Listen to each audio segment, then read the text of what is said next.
homossexuais quanto para prostituição feminina.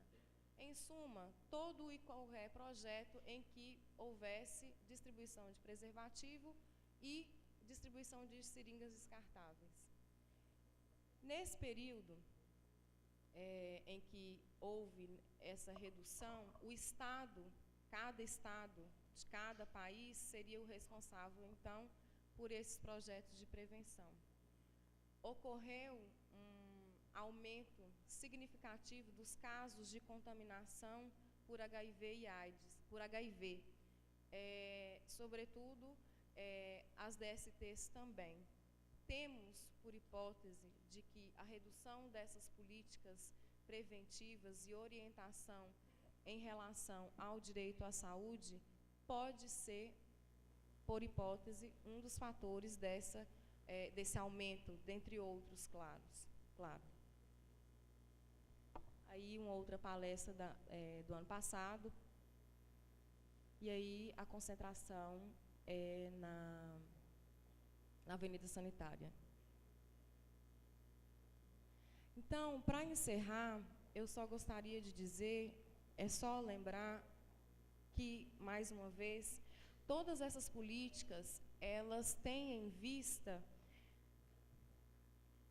o exercício da cidadania, fazer valer direitos, evitar a violação desses direitos. E aí, pensando nisso, saiu uma lei, uma lei número 8.080, de setembro de 1990, pensando, então, como atender essas pessoas. O Ministério da Saúde, então, direciona como se fosse um manual mesmo, do atendimento humanizado a todas as pessoas que fazem uso dos serviços e das ações governamentais. Eu gostaria que ficasse bem claro que a gente não está aqui defendendo governo nenhum, mas expondo, salvo todas as críticas em relação às políticas públicas, sejam elas assistencialistas ou tantos outros debates que ocorrem em relação às políticas públicas, cabo eleitoral, alguma coisa desse sentido.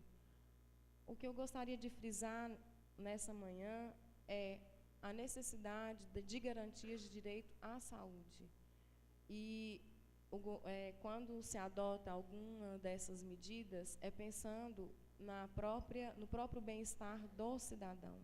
Muitas vezes não se tem informação, não se tem acesso aos direitos que temos como cidadãos, e essas políticas, elas o tempo todo nos resguardar e nos mostrar que a gente tem o direito, sim, de fazer uso da saúde, porque ela é pública e versa na nossa Constituição, que o nosso Estado democrático de direito, ele tem que nos garantir saúde e dentre outros aspectos. Agora, verdadeiramente, para encerrar, vocês perceberam que lá fora tem um stand montado do movimento. E como toda distribuição de preservativo, tem uma educação e uma orientação. A gente não poderia vir aqui, tanto quanto representante das faculdades de Santo Agostinho, quanto do próprio movimento, e aí eu falo enquanto representante do movimento, que não adianta só a gente distribuir, a gente tem que ensinar como usa. Então, eu tenho quanto tempo? Tá. Então, eu gostaria de apresentar para vocês o nosso companheiro de trabalho.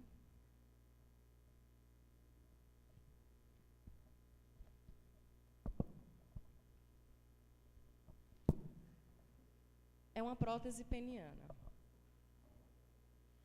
E, Júlia, você pode me ajudar de novo? Só para encerrar.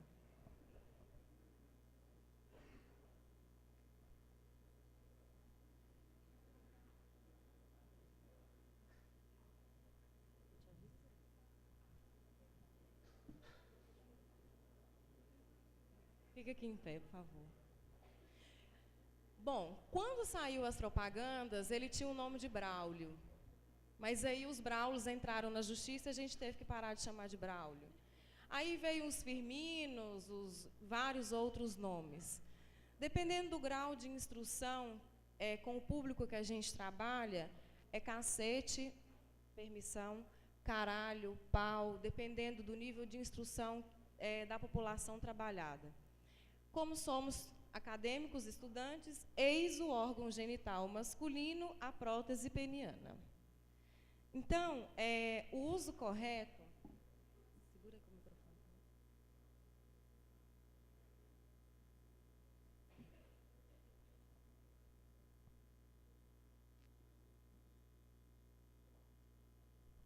Lembrem-se de todo o material distribuído, ele tem o selo do Inmetro.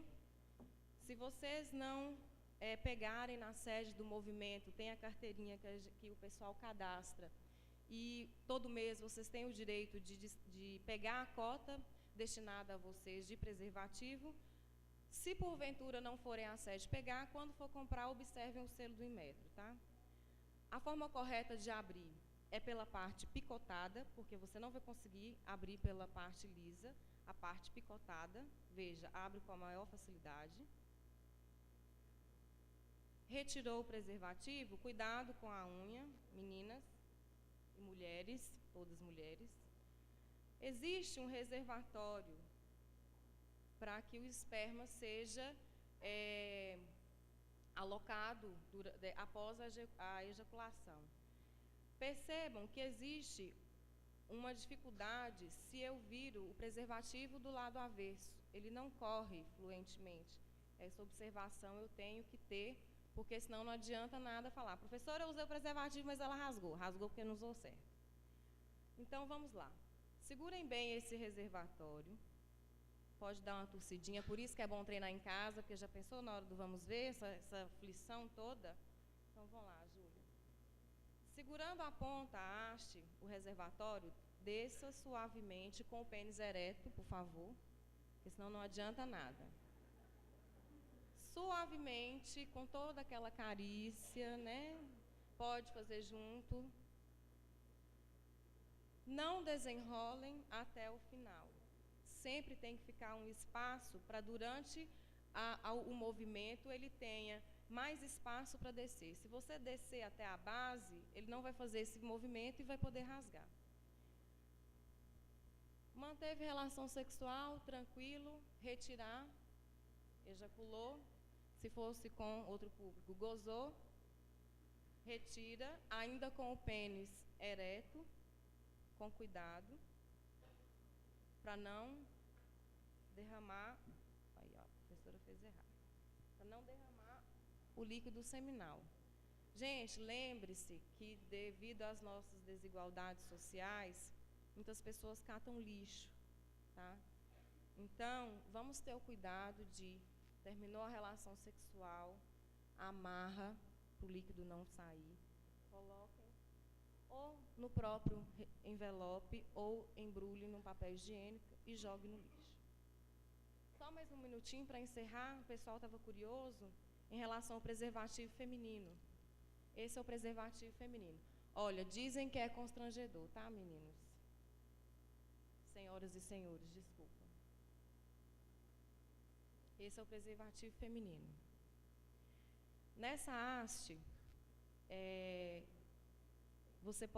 ela pode ser colocada horas antes da relação sexual. Da mesma forma, você pressiona.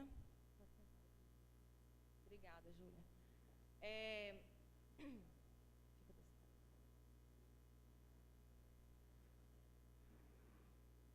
Eu não trouxe a prótese feminina porque eu achei ela feia. Não que a gente seja feio, mas é porque, infelizmente, o material que disponibilizaram não fizeram-nos com carinho. Então, assim, suponhamos que aqui seja o canal, seja os lábios, o canal vaginal. Você pode torcer, introduzir, não tenham medo, não vai sumir dentro de vocês. Sempre deixem uma parte para o lado de fora, para, na hora da penetração, a gente poder ter essa possibilidade de entrar.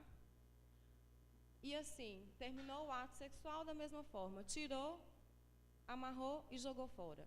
Mais um aviso, não usem os dois ao mesmo tempo, né? Látex com látex, fricção, rasga. Muito obrigada.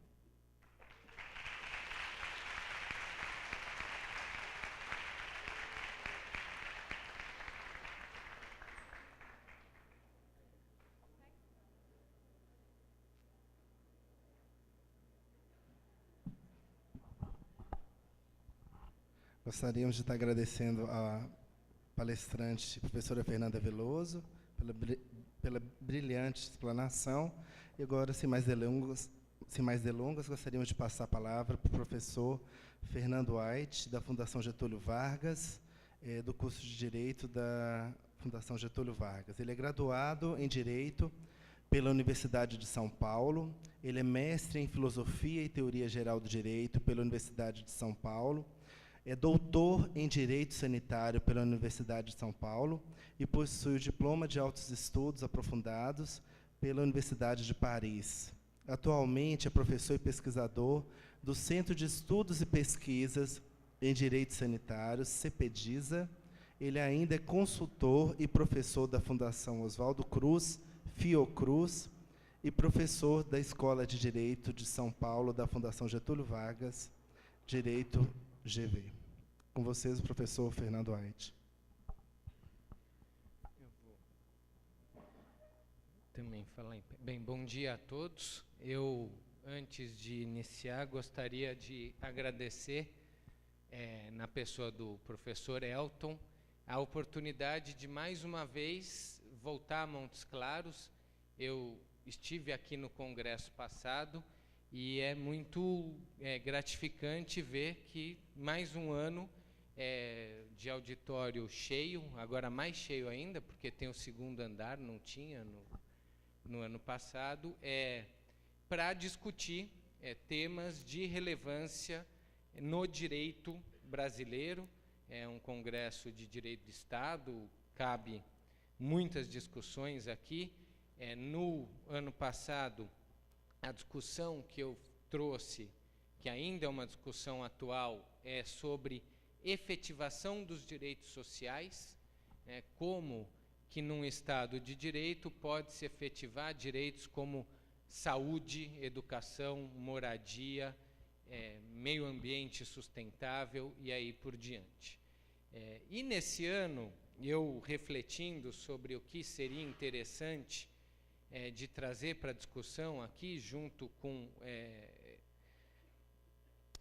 esse grupo que acompanha esse congresso, tem um tema que nós estamos há alguns anos desenvolvendo algumas pesquisas no Centro de Estudo e Pesquisa de Direito Sanitário, que tem me provocado bastante, e eu queria um pouco provocá-los com o mesmo tema, porque, enfim, a solução não é simples e a gente precisa refletir mesmo sobre o assunto.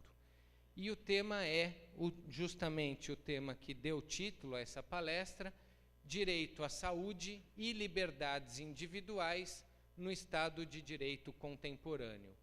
Então, de cara, a gente vê que existem alguns conceitos importantes a serem trabalhados, relacionados ao tema que eu vou tratar. De um lado, a ideia do Estado de Direito, de outro lado, que esse Estado de Direito estabelece e protege direitos fundamentais, como a saúde e como a liberdade, e, por fim, que é preciso encontrar um equilíbrio entre esses direitos para que, na vida, a gente possa ter uma segurança, uma paz e uma sensação de justiça na sociedade em que vivemos.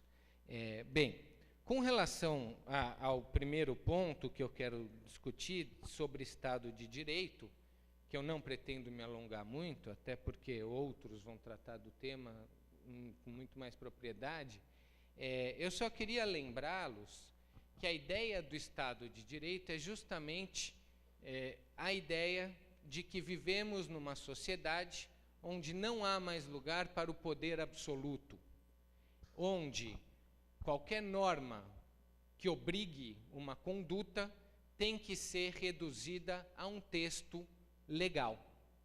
Então, a ideia do Estado do Direito é a ideia que está lá no artigo 5º, inciso 2 da Constituição, segundo a qual ninguém será obrigado a fazer ou deixar de fazer qualquer coisa, senão em virtude de lei.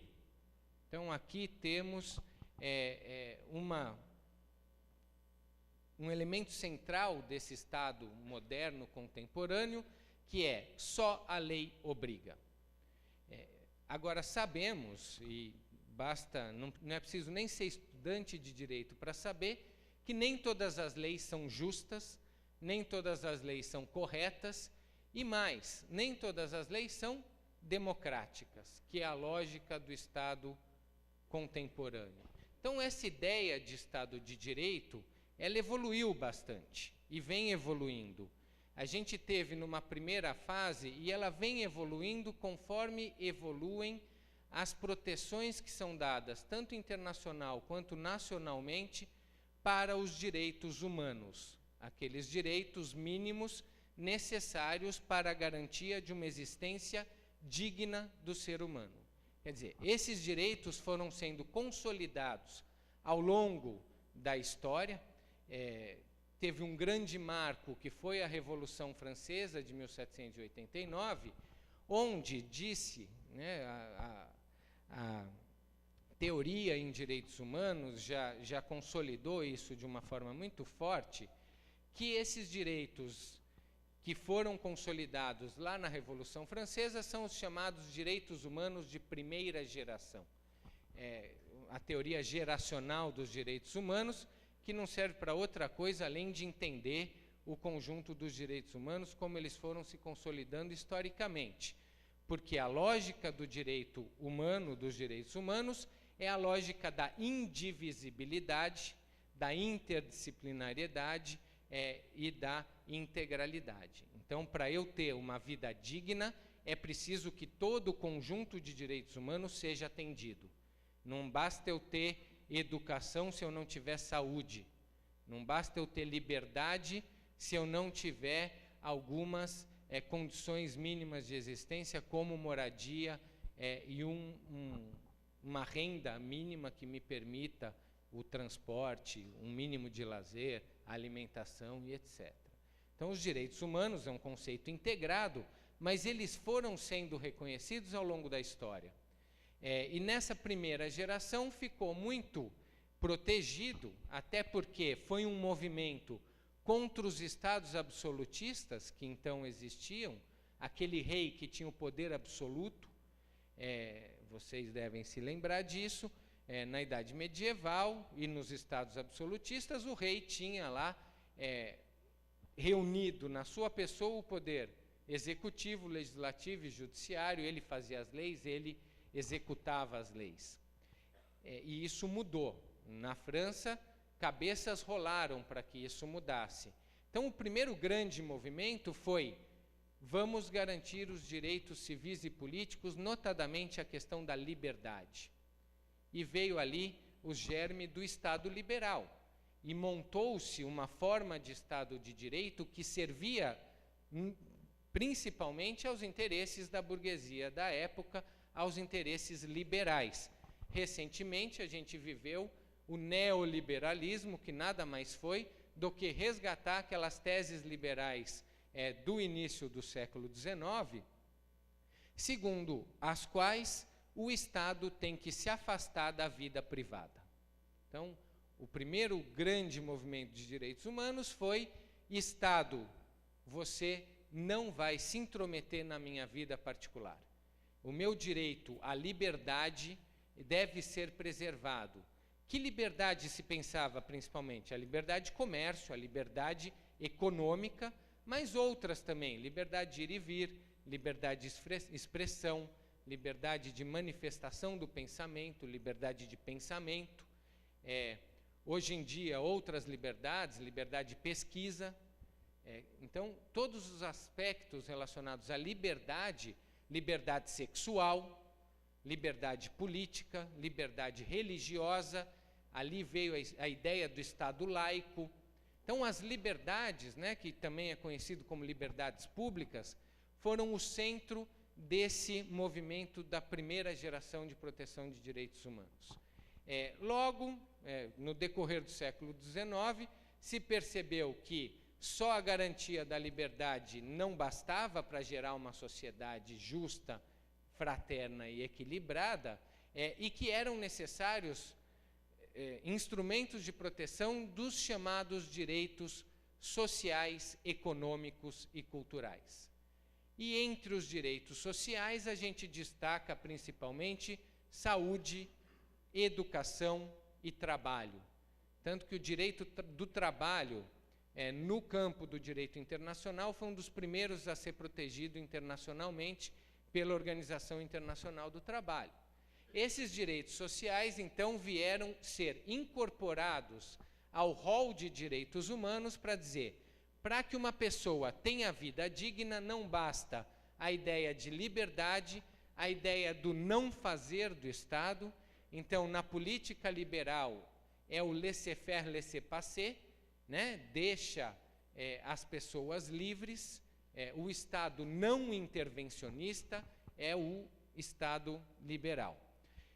A ideia do Estado social, que se construiu ao longo do século XIX, mas que só veio a ser implantada efetivamente no século XX, é de um Estado que, além de não intervir na liberdade das pessoas, também vai proteger esses direitos sociais e vai garantir a renda básica para que a pessoa tenha acesso à educação, saúde, lazer, trabalho, tudo aquilo que o artigo 7º da Constituição Brasileira diz que o salário mínimo tem que garantir, e esses direitos, então, foram sendo incorporados às constituições da República. Primeiro do México, depois um movimento de constitucionalização dos direitos sociais, econômicos e culturais. E aqui, um terceiro ponto de reflexão sobre o Estado de Direito é que esse Estado de Direito, montado sob a égide das leis, onde ninguém, nenhuma pessoa da sociedade está acima das leis, a ideia de um poder soberano acima das leis não existe mais. Desde o presidente da República até o cidadão mais humilde, todos estão sujeitos às exatas mesmas leis. Essa é a ideia do Estado de Direito igualitário, a igualdade formal, pelo menos. A grande diferença aqui é que os direitos sociais exigem do Estado uma ação efetiva. Como é que eu vou garantir o direito à saúde? A palestra anterior mostrou bem a importância de uma política pública de Estado para a garantia do direito à saúde e, especificamente, para evitar a transmissão de doenças sexualmente transmissíveis. Quer dizer, o Estado precisa agir ativamente. Não basta ele ficar lá, quietinho no canto dele, deixando a sociedade e o mercado se virarem, porque não vai dar certo. Então, o Estado precisa oferecer serviços de educação, oferecer serviços de saúde, oferecer serviços de geração de emprego e renda, oferecer áreas de lazer, oferecer programas habitacionais para a população de baixa renda. Isso passa a ser, então, função do Estado.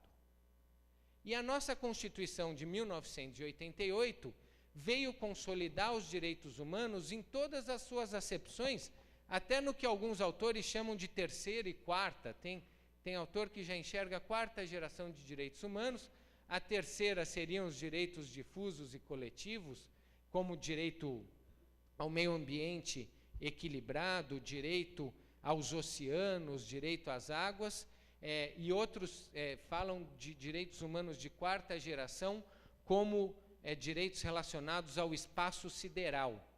Não sei se vocês estão cientes, mas existe uma guerra já internacional, não guerra no sentido bélico, mas uma guerra geopolítica, pela conquista dos espaços no espaço. Porque o posicionamento do satélite, ele é importantíssimo para que você tenha o controle tanto das telecomunicações. Quem já entrou no Google Earth sabe o que um satélite é capaz, né? Recentemente eles aumentaram a potência desse instrumento do Google e você consegue enxergar a roupa que a pessoa está vestindo andando numa determinada rua, por foto de um satélite que está no espaço. Isso é um instrumento de espionagem e tanto, não é? Então esses seriam os direitos humanos de quarta geração. Tem a questão dos escudos espaciais que os Estados Unidos querem fazer em cima da Europa ali com a Rússia. Enfim, tem muita discussão também nesse tema. Mas nessa primeira parte, o que me interessava era isso, era lembrar a ideia de que vivemos num Estado de direito, um Estado onde as leis sujeitam a todos, onde temos uma Constituição democrática. E aqui um ponto importante para o tema que eu quero abordar especificamente, que é a ideia do Estado democrático. A democracia já foi reconhecida, como o professor Fábio Comparato coloca nos seus recentes livros todos, ele faz questão de enfatizar muito isso.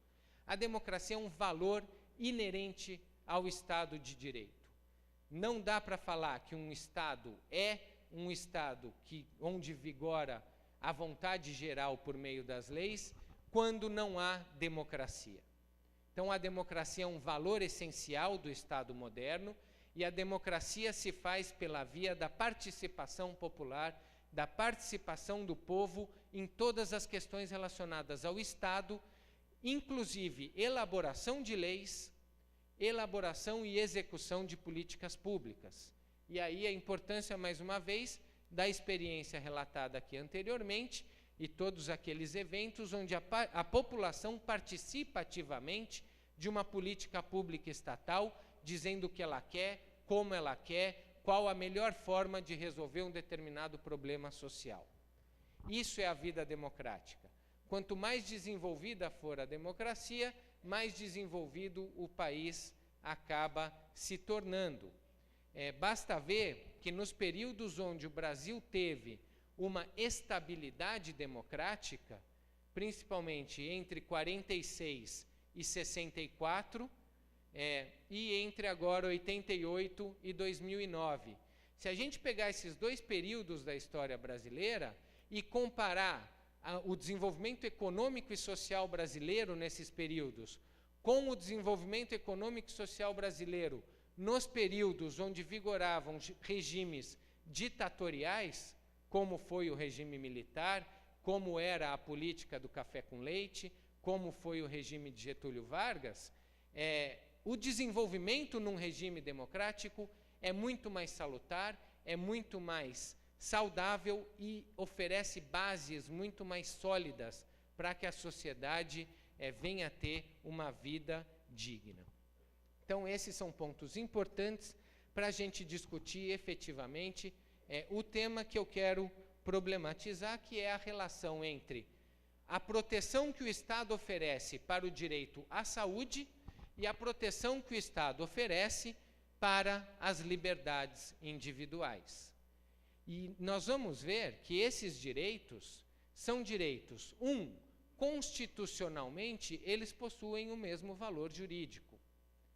O direito à saúde foi reconhecido como um direito fundamental no Brasil pelo artigo 6º da Constituição, que está no capítulo chamado dos direitos fundamentais, direitos e garantias fundamentais. E a liberdade está no artigo 5º, que trata dos direitos mais relacionados ao indivíduo. Então, tanto a saúde quanto a liberdade são direitos constitucionalmente assegurados. Mas, como eu vinha dizendo, há uma diferença que é essencial no tratamento que o Estado deve oferecer para garantir esses direitos. Para ele garantir o direito à liberdade, o Estado, basicamente, não só, mas sobretudo, precisa se abster. Ele tem que garantir a minha liberdade de ir e vir como?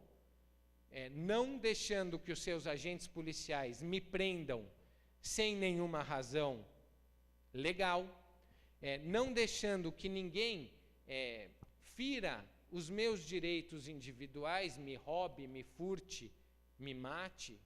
Então, o Estado vai proteger minha liberdade, primeiro, não interferindo diretamente nela. E segundo, protegendo a minha liberdade de terceiros que podem vir a querer limitar a minha liberdade. Essa é uma função estatal. E aqui, lembrando para vocês, de novo, porque é importante, as várias acepções de liberdade. Liberdade de ir e vir, de locomoção, sair da sala, voltar para a sala, ir para casa. Todos são livres para ir e vir para onde quiserem, principalmente se for no território nacional e mesmo em território internacional, aí tendo que cumprir as burocracias do país que vocês querem visitar. Liberdade de expressão. Então, todos temos direito de nos expressar livremente o que pensamos, e aí uma outra liberdade, que é a liberdade de pensamento, e a liberdade de pensamento tem que estar relacionada com a liberdade de acesso à informação. Então, são várias acepções de liberdade. Para quem vive no mundo acadêmico, a ideia da liberdade de pesquisa é muito importante, e quem trabalha no âmbito de pós-graduação sabe que uma das grandes graças da pesquisa acadêmica é a liberdade de poder pensar e concluir o que a gente quiser, com base nas nossas convicções, sem que ninguém venha dizer é assim ou é assado. Não fosse a liberdade de pesquisa, o Sol continuaria girando em torno da Terra até hoje. E Galileu pagou um preço alto por ter dito o contrário, mas ele não tinha essa liberdade tão livremente assegurada na época. Mas a liberdade de pesquisa ela é importante para o desenvolvimento da sociedade, mas ela vai ter limites. E a gente vai ver que a saúde acaba sendo um grande limitador de muitas liberdades que são garantidas constitucionalmente. Outra esfera da liberdade que é importante é a questão da intimidade e da privacidade. Quer dizer, são direitos relacionados a essas liberdades públicas, onde ninguém pode invadir a minha vida privada e entrar na esfera da minha intimidade sem o meu consentimento. Aí a casa, por exemplo, a casa é asilo inviolável do homem, ninguém nela podendo penetrar sem o consentimento do morador. Então vejam, é a proteção que se dá constitucional contra invasões de terceiros ou do Estado, a minha privacidade, a minha intimidade, a minha liberdade. De outro lado, a Constituição também manda o Estado garantir o direito à saúde. E como é que o Estado vai garantir o direito à saúde? A Constituição fala de duas formas, essencialmente. A primeira, redução de riscos. Então, para que o Estado garanta a minha saúde, ele precisa reduzir os riscos sociais, ambientais que existem por aí e que podem colocar a minha saúde em xeque.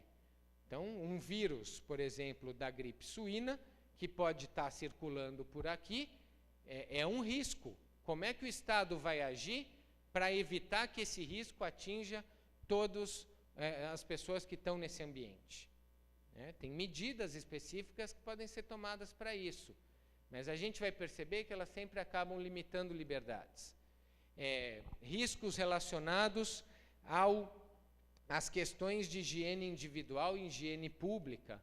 Toda a parte de saneamento básico tem a ver com redução de risco de doenças e agravos à saúde. Então, a parte de vigilância em saúde, que é vigiar o risco e agir para que o risco seja eliminado ou controlado, é fundamental. Isso se espera do Estado e muito. São as atividades primordiais do Estado em questão de proteção do direito à saúde. Políticas de prevenção de doenças transmissíveis, como a AIDS, são políticas de redução de riscos. E existe ainda uma sequência disso, que tem políticas de redução de danos. Quer dizer, Quem eu não conseguir evitar o risco, eu vou reduzir pelo menos o dano que esse risco gera. Por exemplo, o usuário de droga. Eu não consigo fazer com que ele pare de usar a droga, mas eu consigo fazer com que ele use uma seringa descartável, com que ele